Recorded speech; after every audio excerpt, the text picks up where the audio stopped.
people, hope you all are doing well. आज हम लोग article 5 and article 6 of the Indian constitution के बारे में बात करेंगे. आर्टिकल 5 से 11 मैंने आप लोगों को पिछले वीडियो में बताया है, सिटीजनशिप के बारे में बात करता है. आर्टिकल 5 से 11 पार्ट 2 है of Indian constitution. So article 5 talks about कि कौन से वो लोग हैं जो कि देखो आर्टिकल 5 से 11 जब कॉन्स्टिट्यूशन का कमेंसमेंट हुआ था, जब कॉन्स्टिट्यूशन फोर्स में आया था, उससे पहले लोग किस तरीके से इंडिया के सिटीजन्स कहलाएंगे उस बारे में बात करता है. ध्यान से समझना कि जब कॉन्स्टिट्यूशन का कमेंसमेंट हुआ था, कब हुआ था कॉन्स्टिट्यूशन का कमेंसमेंट? 26 जनवरी 1950. ठीक है, 26 जनवरी 1950 कमेंसमेंट हुआ था आपके कॉन्स्टिट्यूशन का.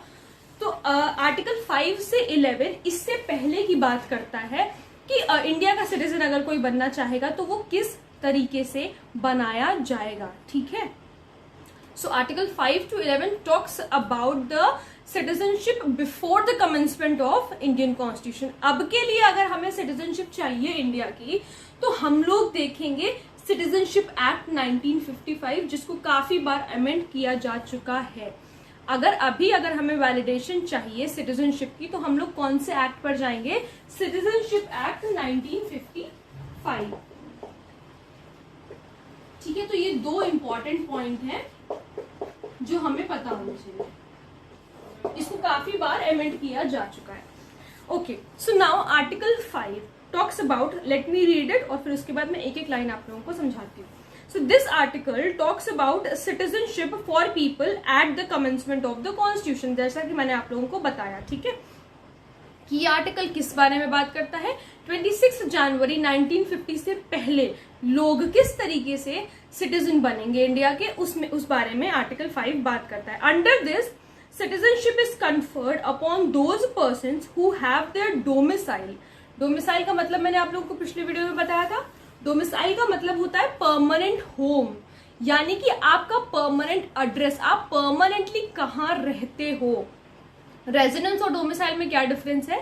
डोमिसाइल का मतलब है कि कोई चीज आपका, कोई घर आपका परमानेंट घर है, और रेजिडेंस का मतलब है कि जहां पर आप फिजिकली अभी फिलहाल रह रहे हो. फॉर एग्जाम्पल यू लिव, आपका जो डोमिसाइल है वो कोलकाता में है, बट फॉर रेजिडेंस आप अभी फिलहाल कहाँ रेजिडेंट हो? आप अभी फिलहाल यूएसए में हो, तो आपका जो डोमिसाइल है वो कोलकाता है. ठीक है, लेकिन अभी आप कहाँ रह रहे हो? अभी आप यूएसए में रह रहे हो, तो वो आपका रेजिडेंस हुआ.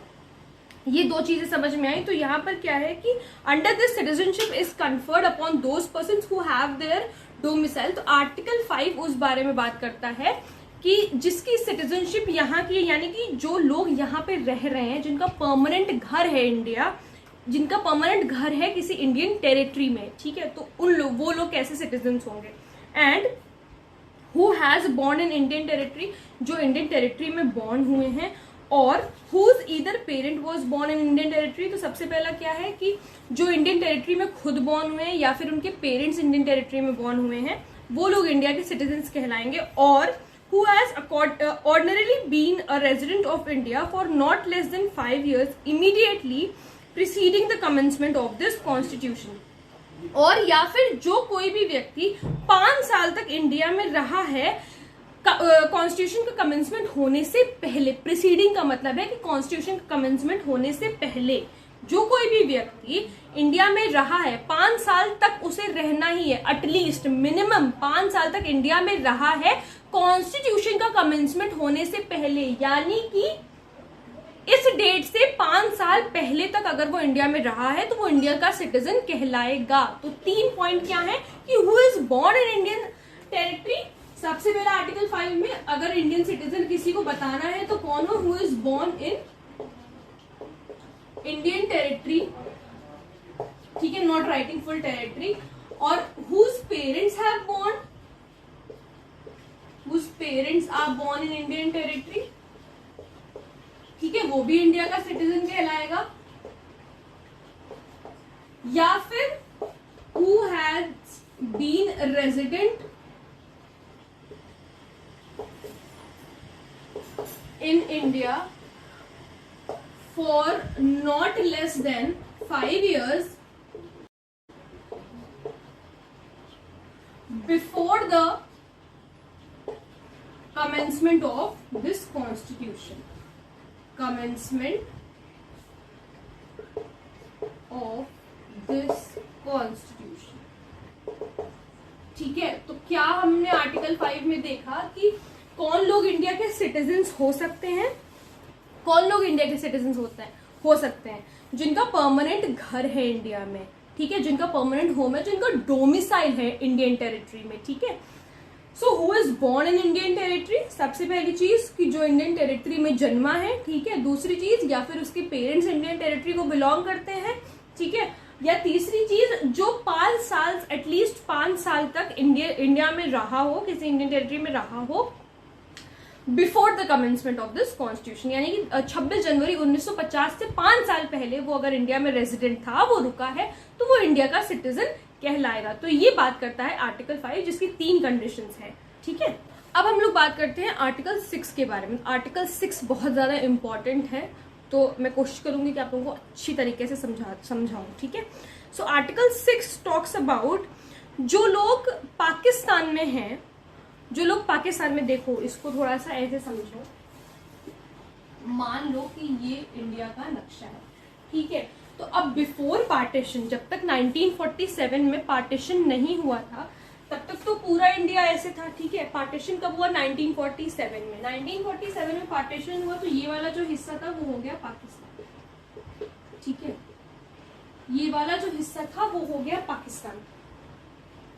अब कोई व्यक्ति अगर यहाँ पर है और अगर मतलब पार्टीशन के बाद उसको ऐसा लगता है कि उसको इंडिया सेटल हो जाना चाहिए, वो यहाँ मतलब पाकिस्तान में नहीं रहना चाहता है. पहले तो पूरा इंडिया यही था ना, पाकिस्तान नहीं था. पहले तो पार्टीशन से पहले तो पाकिस्तान नहीं था ना, पहले पूरा इंडिया था ये, बिफोर इंडिपेंडेंस, ठीक है. पहले तो ये पूरा इंडिया था, ये समझो कि पहले ये पूरा इंडिया था. तो जो यहाँ पे भी जन्मा था वो भी इंडिया में ही जन्मा था ना. लेकिन अब पार्टीशन के बाद उसको लगता है कि उसको इंडिया चले जाना चाहिए. पार्टीशन के बाद उसको ऐसा लगता है कि उसे इंडिया चले जाना चाहिए. तो वो किस तरीके से इंडिया में माइग्रेट करेगा, ये बताता है आर्टिकल 7. तो इसको हम लोग देखते हैं.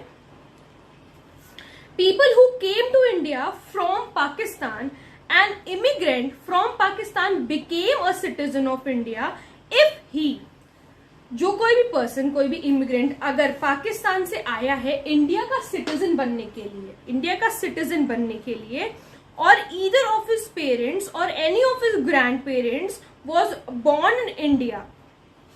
बॉर्न इन इंडिया क्या मतलब है? Prior the independence. ये प्रायर इंडिपेंडेंस के बारे में बात हो रही है, प्रायर इंडिपेंडेंस के बारे में बात हो रही है, ठीक है. भाई पार्टीशन होने के बाद इंडिया पाकिस्तान हो गया ना, उससे पहले तो पूरा इंडिया ही था. पार्टीशन होने के बाद इंडिया पाकिस्तान हो गया. तो कोई व्यक्ति अगर इस एरिया में रह रहा है, मान लो अब उसे यहाँ से यहाँ आना है, तो अब जब ये दूसरी कंट्री बन गई है तो उसे कुछ रूल्स फॉलो करने होंगे. यहाँ पे आने के लिए, इंडिया में वापस आने के लिए उसे कुछ रूल्स फॉलो करने पड़ेंगे. तो वही रूल्स के बारे में आर्टिकल 7 बात करता है. समझना, was born in India as it was prior to the independence before partition, and in addition fulfilled either of the following 2 conditions. तो उनको 2 कंडीशंस इन दोनों में से फुलफिल करनी होगी. सबसे पहली कंडीशन ये है कि in case he migrated to India before, in case he migrated to India before July 1948, he had been ordinarily resident in India since the date of his migration. देखो जुलाई 1948, ठीक है. इस डेट से पहले ध्यान से समझना, इस डेट से पहले मान लो कि 17 जुलाई 1948 हमें इंडिपेंडेंस कब मिली? 15 अगस्त 1947, ठीक है. हमें इंडिपेंडेंस मिली 15 अगस्त 1947, ये हमें इंडिपेंडेंस मिली. इसी दिन इंडिया पाकिस्तान हुआ, ठीक है. इंडिया पाकिस्तान हुआ भाई, पार्टीशन हुआ 1947 में, इंडिया पाकिस्तान हो गया. अब कोई व्यक्ति यहाँ रहता है, ध्यान से समझना, कोई व्यक्ति यहाँ है मान लो लाहौर में, ठीक है. पार्टीशन होने के बाद पहले क्या है, पहले पूरा इंडिया था, तो वो ऑलरेडी इंडिया में ही जन्मा है, ठीक है. वो इंडिया में ही जन्मा है. प्रायर इंडिपेंडेंस के बारे में बात कर रही हूँ, ध्यान समझो, इसीलिए कह रही हूँ कि पहले ये जो इंडिया, अच्छा नहीं, ये जो इंडिया था ये पूरा इंडिया ही था, ठीक है. तो ये प्रायर इंडिपेंडेंस की बात हो रही, बिफोर 1947 इंडिया कुछ ऐसा दिखता था।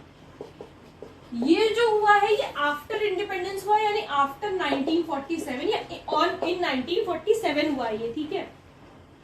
अब कोई व्यक्ति यहाँ रहता है, कोई व्यक्ति यहाँ है, ठीक है, उसको क्या है, अब उसको ऐसा लगा कि मुझे इंडिया वापस जाना है, यानी यहाँ अपना वापस जाना है, यहाँ सेटल होना है जाकर के। तो अब वो क्या करेगा, उसको 17 जुलाई 1948 उसने मूव किया। 15 अगस्त 1947 को पार्टीशन हुआ।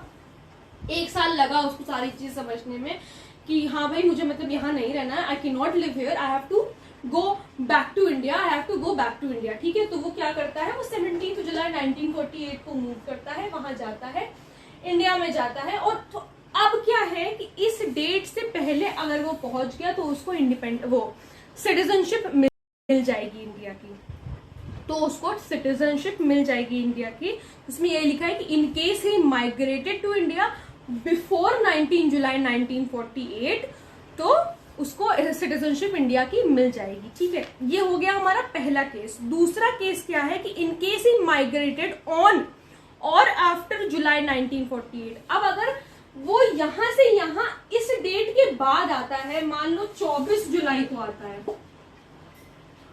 24 जुलाई 1948 को आता है, ठीक है। ये आदमी अगर 24 जुलाई 1948 को आता है, इस डेट के बाद आता है, अभी हम लोग क्या बात कर रहे थे, अगर इस डेट के पहले आता है तो उसको सिटीजनशिप मिल जाएगी। अब अगर इस डेट के बाद आता है मान लो, तो क्या होगा, so he had been registered as a citizen of India. तो उसको क्या करना पड़ेगा, इंडिया आके रजिस्ट्रेशन कराना पड़ेगा अपना, इंडिया आके उसको अपना रजिस्ट्रेशन कराना पड़ेगा। कब, अगर वो इस डेट के बाद, इस पर्टिकुलर डेट के बाद में आता है तो उसको रजिस्ट्रेशन कराना पड़ेगा अपना, ठीक है। अ पर्सन, अब कैसे रजिस्ट्रेशन होगा ये भी तो जानना है। So person could be so registered only if he had been resident in India for at least 6 months preceding the date of his application of for registration. अब बेटा रजिस्ट्रेशन कराने के लिए क्या होगा कि ये जो न्यू इंडिया है, ये जो न्यू इंडिया है उसको यहाँ पर एटलीस्ट 6 महीने रुकना पड़ेगा, रेजिडेंट, ठीक है। रेजिडेंट का मतलब है कि 6 महीने उसको फिजिकली वहां पर रुकना पड़ेगा, तो उसको इंडिया की सिटीजनशिप मिल जाएगी। कब, अगर वो इस डेट के बाद आया है, अगर वो इस डेट के बाद आया है तो उसको 6 महीने पहले इंडिया में रेजिडेंट होना पड़ेगा, रुकना पड़ेगा फिजिकली, तब उसको इंडिया की सिटीजनशिप मिल जाएगी, ठीक है। तो क्या हमने 2 केस देखे कि अगर वो इससे पहले आया, इस डेट से पहले, तो उसको इंडिया की सिटीजनशिप मिल जाएगी, इंडिपेंडेंट इंडिया की, ध्यान रखना इस पार्ट की, इंडिपेंडेंट इंडिया की सिटीजनशिप मिल जाएगी। और अगर वो इस डेट के बाद आया, तो ये डेट याद रखना 19 जुलाई 1948, अगर वो इस डेट के बाद आया है तो उसको सबसे पहले अपने आप को रजिस्टर कराना पड़ेगा। रजिस्ट्रेशन वो कैसे करा सकता है, रजिस्ट्रेशन कराने के बाद उसको रुकना पड़ेगा पहले 6 महीने, रजिस्ट्रेशन कराने के बाद उसको 6 महीने इंडिपेंडेंट इंडिया में रुकना पड़ेगा, तब उसको इंडिया की सिटीजनशिप मिल जाएगी, ठीक है। तो आर्टिकल 5 और 6 में डिफरेंस समझ में आया क्या है। आर्टिकल 5 और 6 में डिफरेंस ये है, आर्टिकल 5 बात करता है जो कि ऑलरेडी इस पार्ट में बॉन्ड हुए थे। आर्टिकल 5 और 6 में डिफरेंस ये है कि आर्टिकल 5 बात करता है जो कि ऑलरेडी इस पार्ट में बॉन्ड हुए थे, who are already born in independent India, तो उन्हें कैसे सिटीजनशिप मिलेगी वो बताता है आर्टिकल 5। लेकिन अब आर्टिकल 6 क्या बताता है कि जो लोग पाकिस्तान में बॉर्न हुए थे, जो कि which was also part of India, लेकिन इंडिपेंडेंस से पहले, आर्टिकल 5 क्या बताता है कि आर्टिकल 6 क्या बताता है, who were born in Pakistan, who were born in Pakistan which was also part of India before independence, which was, so ये ब्रैकेट में समझना बहुत ज्यादा जरूरी है, also a part of India before partition, ठीक है। तो क्या डिफरेंस है आर्टिकल 5 में और आर्टिकल 6 में? एक बार फिर से, आर्टिकल 5 बात करता है जो कि ऑलरेडी इस पार्ट में बॉर्न हुए थे, लेकिन आर्टिकल 6 इस बारे में बात करता है कि जो इस पार्ट में बॉर्न हुए थे, जो पहले प्रायर इंडिपेंडेंस से पहले इंडिया का ही पार्ट था। ठीक है, तो जो इस पार्ट में बॉर्न हुए थे, अगर उनकी सिटीजनशिप की बात होगी तो उन्हें सिटीजनशिप कैसे मिलेगी? उन्हें सिटीजनशिप मिलेगी अपने आर्टिकल 5 में। लेकिन अगर जो इस पार्ट में बॉर्न हुए थे उन्हें सिटीजनशिप कैसे मिलेगी? उन्हें सिटीजनशिप मिलेगी आर्टिकल 6 में। ठीक है, तो जैसे मान लो कि अगर कोई महाराष्ट्र में बॉर्न हुआ है तो उसको भी तो भाई इंडिपेंडेंट इंडिया की सिटीजनशिप चाहिए। अगर कोई व्यक्ति महाराष्ट्र में बॉर्न हुआ है तो उसको भी, इस जगह पर अगर कोई व्यक्ति बॉर्न हुआ है तो उसको भी तो इंडिपेंडेंट इंडिया की सिटीजनशिप चाहिए। तो उसको इंडिपेंडेंट इंडिया की सिटीजनशिप कौन से आर्टिकल में मिलेगी? आर्टिकल 5 में मिलेगी। लेकिन अगर कोई इधर बॉर्न हुआ है, लाहौर में मान लो, अब इधर आना चाहता है तो वो इधर आएगा, जब वो इधर माइग्रेट करेगा तो उसको कौन से आर्टिकल में सिटीजनशिप मिलेगी? आर्टिकल 6 में। ठीक है, ध्यान रखना कि आर्टिकल 5 से 11 बात कर रहा है जब इसका कॉन्स्टिट्यूशन का commencement, before the commencement of Indian constitution. ठीक है, ये बिफोर द कमेंसमेंट की बात कर रहा है। ठीक है, बिफोर द कमेंसमेंट की। अब जो कमेंसमेंट होने के बाद जो सिटीजनशिप का वैलिडेशन है वो सिटीजनशिप एक्ट 1955 से होता है, जिसको काफी बार पार्लियामेंट अमेंड कर चुकी है। ठीक है, तो आई होप आप लोगों को आर्टिकल 5 और 6 अच्छे तरीके से समझ में आ गया होगा। फिर भी अगर कोई प्रॉब्लम है तो please let me know in the comment section, और अगर आप लोग इस टॉपिक पे वीडियो देखना चाहते हैं तो वो भी प्लीज मुझे जरूर बताइएगा। Thank you so much.